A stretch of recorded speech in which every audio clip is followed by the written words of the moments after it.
Hello बच्चों। तो बेटा कैसे हो सब? पढ़ाई लिखाई अच्छा चल रहा है?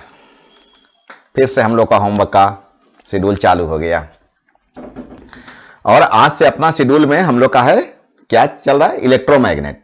यस यस, इलेक्ट्रोमैग्नेट बोले तो magnetic effect of current. Electromagnet बोले तो मैग्नेटिक इफेक्ट ऑफ करंट। और अपन का आज शेड्यूल का सबसे फर्स्ट क्वेश्चन है bio Savart law, BSL, bio Savart law. नहीं, क्या है बेटा? आज अपना शेड्यूल का सबसे फर्स्ट क्वेश्चन क्या है? शेड्यूल का सबसे फर्स्ट क्वेश्चन है BSL। BSL बोले तो बायोट सावर्त लॉ। अब क्या कहता है BSL? बायो सावर्त ने क्या बताया था? बायो सावर्त ने कहा था कि अगर आप एक कंडक्टर लेते हो, अगर इस कंडक्टर से आप करंट फ्लो कराते हो तो इस अराउंड द कंडक्टर, इस कंडक्टर के चारों ओर मैग्नेटिक फील्ड डेवलप होगा। क्या बोले? बात समझ में आ रहा है? याद हो गया? When current is flowing from the conductor, by the way I current हम फ्लो करवा रहे हैं, तो when current is flowing from the conductor, then around the conductor a magnetic field develop। देखो यही लिखा हुआ है, when current is allowed to pass through a conductor, अगर किसी चालक से धारा प्रवाहित होने का अगर अलाउ हो, मतलब उससे अगर धारा प्रवाहित की जा सके, मान लेते हैं कि उससे आई धारा प्रवाहित होती है, magnetic line of force that is magnetic field produce around the conductor. क्या उससे प्रोड्यूस हो रहा है? उससे magnetic line of force produce हो रहा है। मैग्नेटिक लाइन ऑफ फोर्स मतलब चुंबकीय बल रेखा। क्या प्रोड्यूस होगा? Magnetic line of force produce होगा। कब प्रोड्यूस होगा? जब कंडक्टर से आप करंट को फ्लो कराओगे। जब आप कंडक्टर से फ्लो कराओगे तो magnetic line of force produce होगा। इसी मैग्नेटिक लाइन ऑफ फोर्स का दूसरा नाम होता है मैग्नेटिक फील्ड। क्या प्रोड्यूस हो रहा है? यही तो मैंने अभी आपको बताया था कि अगर बाय द वे आप कंडक्टर लेते हो, इस कंडक्टर से अगर आप करंट को फ्लो कराते हो तो around the conductor magnetic field produce होगा। आप मैग्नेटिक फील्ड कह सकते हो, मैग्नेटिक लाइन ऑफ फोर्स कह सकते हो। क्यों? इससे बहुत सारा ऐसे मैग्नेटिक लाइन ऑफ फोर्स भी तो बाहर निकलेगा। इसी मैग्नेटिक लाइन ऑफ फोर्स के कारण तो मैग्नेटिक फील्ड बन रहा है। और उन्होंने कहा कि the direction of this magnetic line of force is given by thumbs rule. Thumbs rule मैंने आपको बताया था ना, थम्स रूल ऐसा दाएं हाथ के अंगूठे का नियम, या राइट हैंड स्क्रू रूल। दाएं हाथ के अंगूठे का नियम कहिए, या आप दाएं हाथ से जो स्क्रू कसते हैं, स्क्रू ऐसे कसते हैं ना, तो आप ये इसका हो गया डायरेक्शन मापने का बात। उम्मीद करें मामला समझ में आ गया। फिर से आप बताइए क्या है bio Savart law? Bio Savart ने कहा कि अगर आप एक कंडक्टर ले लीजिए, इस कंडक्टर से आप करंट फ्लो कराइएगा तो around the conductor magnetic field develop होगा। अब इस मैग्नेटिक फील्ड का आपको अगर डायरेक्शन मापना है तो कैसे मापिएगा? आप मापिएगा right hand thumbs rule, RSTR, right दायां हाथ का क्या? अंगूठे का नियम। दायां हाथ के अंगूठे के नियम से इसको हम लोग क्या कर सकते हैं? इसको हम लोग मेजर कर सकते हैं दाएं हाथ के अंगूठे के नियम से। उम्मीद करें मामला समझ में आ रहा है। पक्का? कोई दिक्कत है? सबको याद हो गया? क्या था कि when current is flowing from a conductor, अगर आप किसी कंडक्टर से, किसी चालक से अगर आप धारा प्रवाहित कराते हैं तो उस चालक के चारों ओर क्या होगा? मैग्नेटिक फील्ड डेवलप होगा। और इस मैग्नेटिक फील्ड का जो डायरेक्शन होगा, इस मैग्नेटिक फील्ड का जो डायरेक्शन होगा, इसके चारों ओर जो फील्ड बन रहा है, ये जो चारों ओर जो सब मैग्नेटिक फील्ड बन रहा है, इस मैग्नेटिक फील्ड का जो डायरेक्शन होगा, वो डायरेक्शन कैसे मापा जाएगा? तो वो डायरेक्शन मापा जाएगा राइट हैंड थम्स रूल से। Right hand thumbs rule. उम्मीद करें कि पूरा का पूरा याद हो गया। चलिए फिर से ध्यान दीजिएगा कि when current is allowed to pass through a conductor, अगर किसी चालक से धारा प्रवाहित की जाए तो magnetic line of force that is magnetic field produce. तो क्या क्या प्रोड्यूस होता है? तो मैग्नेटिक लाइन ऑफ फोर्स भी आप कह सकते हो, आप इसको मैग्नेटिक फील्ड भी कह सकते हो। वो प्रोड्यूस होता है किधर? प्रोड्यूस होता है अराउंड द कंडक्टर, उस चालक के चारों ओर प्रोड्यूस होता है। The direction of this magnetic line of force, ये जो magnetic line of force produce हुआ उसको मेजर करने के लिए, उसको मापने के लिए आपको थम्स रूल या right hand cork screw rule का इस्तेमाल किया जाता है। मैं ये सारे के सारे नियम आपको बहुत ही डिटेल पढ़ा रखा है। राइट हैंड थंब्स रूल भी मैं आपको बता रखा हूं, मैं आपको राइट हैंड स्क्रू रूल भी बता रखा हूं, सबका बड़ा बड़ा डिफिनेशन मैं आपको लिखवा चुका हूं। इस क्वेश्चन में मैं अभी तत्काल उसको नहीं समझाने जा रहा हूं क्योंकि एक अलग पार्ट है। इसमें उसको जोड़ने से आपका जो एक याद करने का जो एक आपका मतलब तैयारी करने का जो आपका एक कंडीशन है उसमें थोड़ी सी दिक्कत होगी। चलिए अब हम लोग इसके आते हैं कैलकुलेशन में। तो आप कैलकुलेशन में समझिए कि बाय द वे आप एक कंडक्टर लेते हैं। चलिए इसको भी आप थोड़े से इरेज कर लीजिए, आपका एक स्पेस अच्छा हो जाएगा। हाँ, ये सब इरेज कर लीजिए।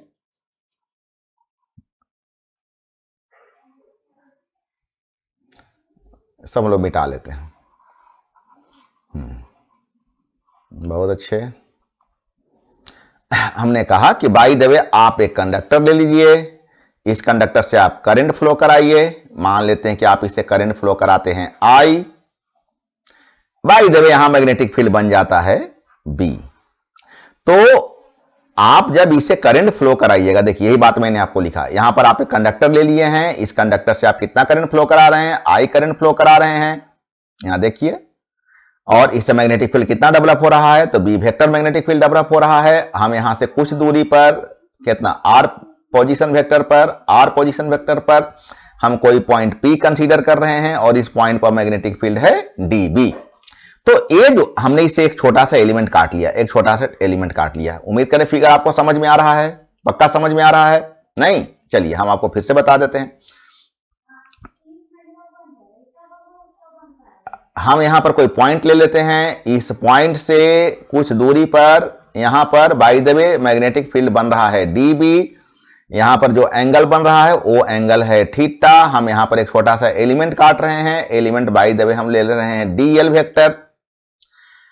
तो ये जो मैग्नेटिक फील्ड बन रहा है ना, ये जो मैग्नेटिक फील्ड बन रहा है वो पहला बात कि ये magnetic field directly proportional to I. समझ में आ रहा है बेटा?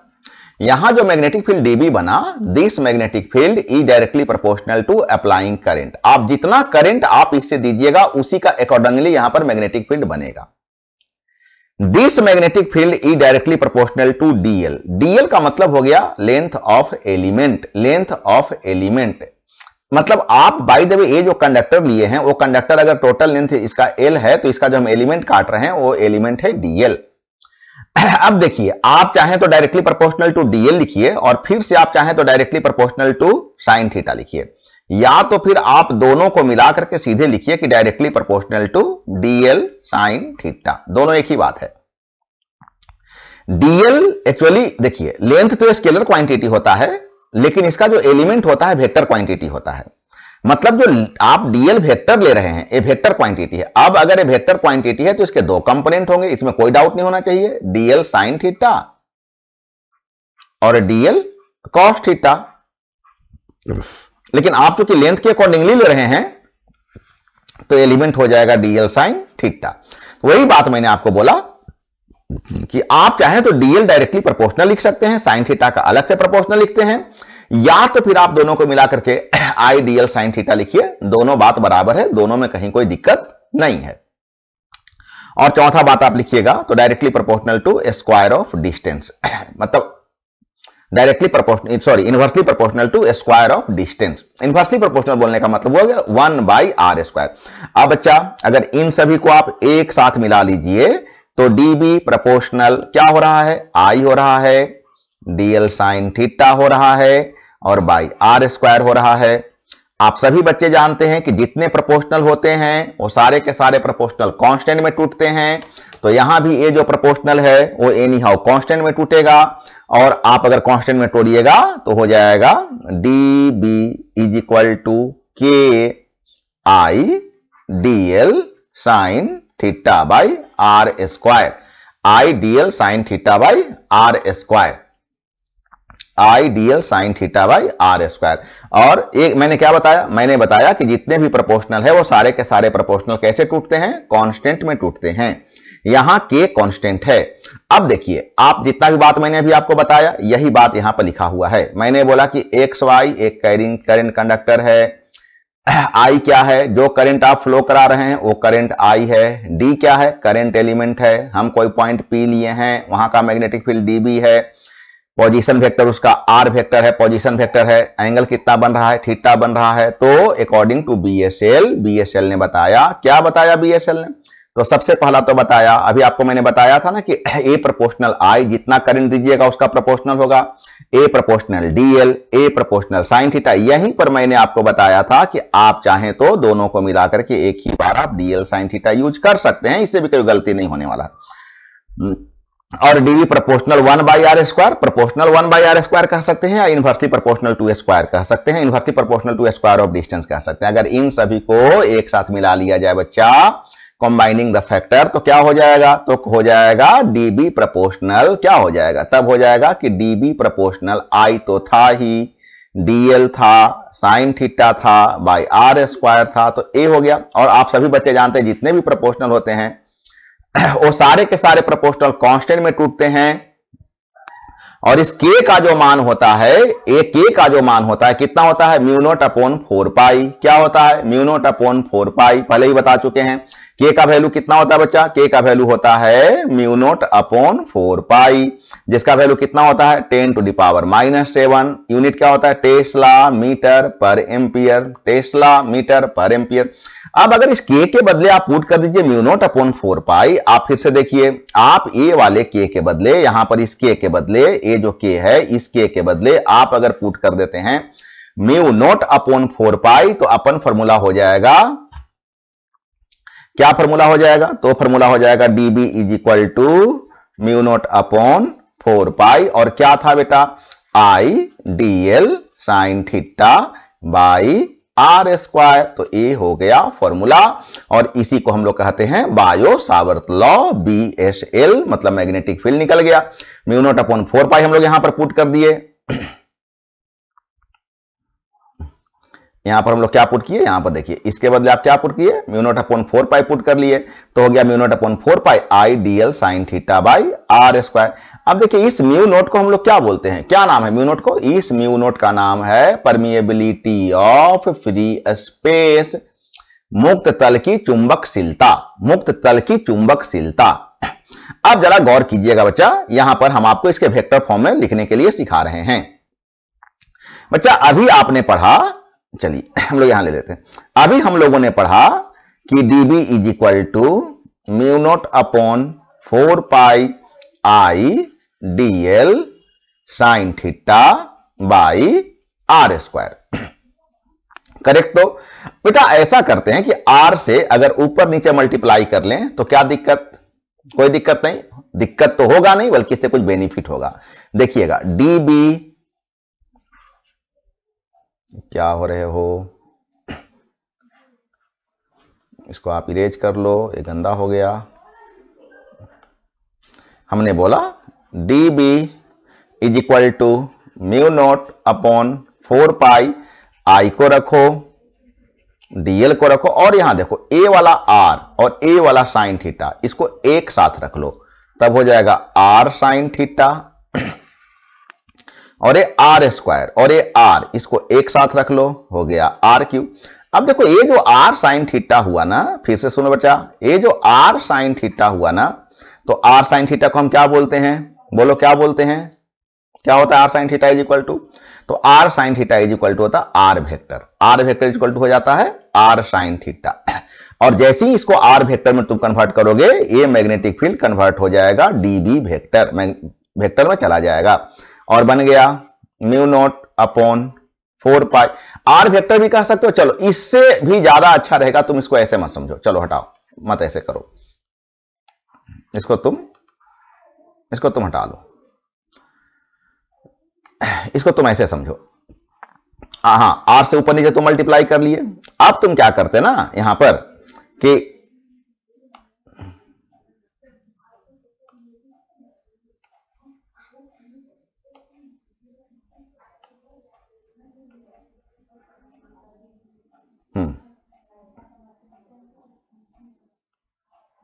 यहां देखो, हम बोले ना,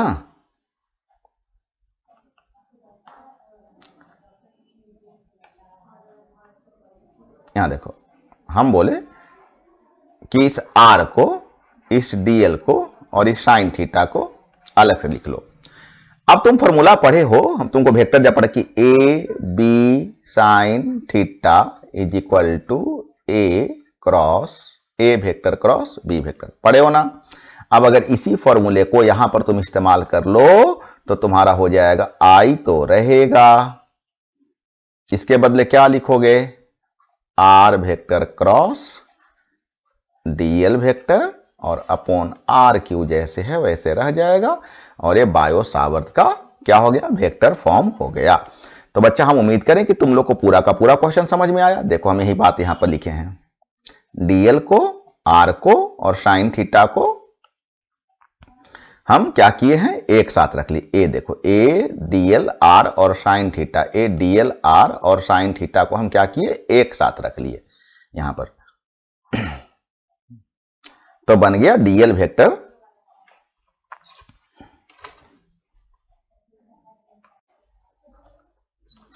तो हम बच्चा बता रहे थे कि एक क्या बताया ना हमने कि आई को तो चलो अलग कर लेते हैं, यहां पर आई को हम क्या करते हैं, अलग कर लेते हैं, और यहां क्या बच गया, डीएल आर साइन थीटा। तो ये हो गया ना ए बी साइन थीटा, और ए बी साइन थीटा का मतलब क्या बताए हैं तुम लोग को, बताए हैं ना कि ए क्रॉस बी।